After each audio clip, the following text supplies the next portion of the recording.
Thanks for staying with us. The World Bank said economic growth in Sub-Saharan Africa was rebounding in 2017 after registering the worst decline in more than 2 decades. Projection shows GDP grows up by 2.6% this year compared to 1.3% in 2016.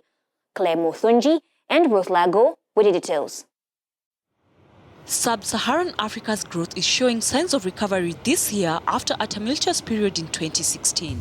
The World Bank estimates that GDP growth will rise to 2.6% in 2017 compared to 1.3% last year. Sub-Saharan Africa is projected to grow at a moderate rate of 2.6% in 2017 and somewhat improve towards 3% in 2018.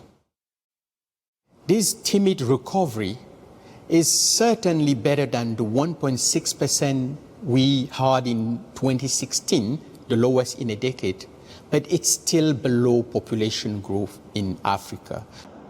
The growth is attributed to an uptick in global commodity prices, improving global economic performance and accommodative domestic conditions.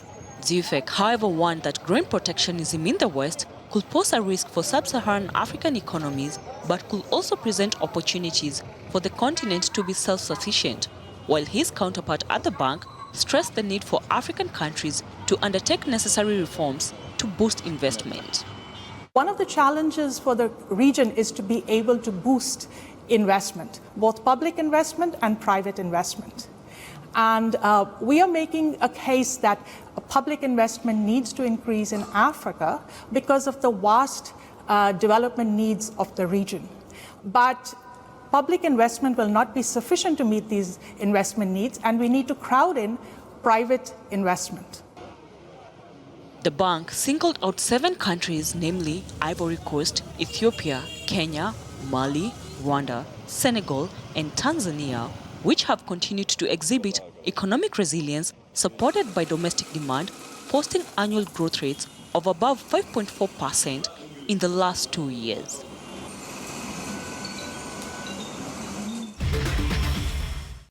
Today, we will uncover the other side of Sudan. As a matter of fact, the world's largest white sugar factory is located in Sudan, generating up to $250,000 million annual income and worth some $3 billion.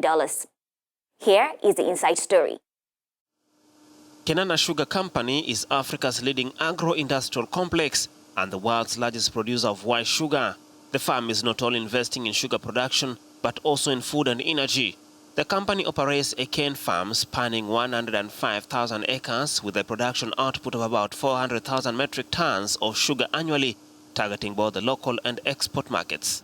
Located in Sudan, the company employs 16,000 people, including 4,000 temporary workers. Kenana is a company with a total investment value, market value of $3 billion. So it's considered as one of the leading business units, and now being set an example even for the pupils or the students in the schools of some African nations. Kenana produces raw and white sugar, first and second generation ethanol, power generation products, biofertilizers, animal feeds, biofuels and plastics.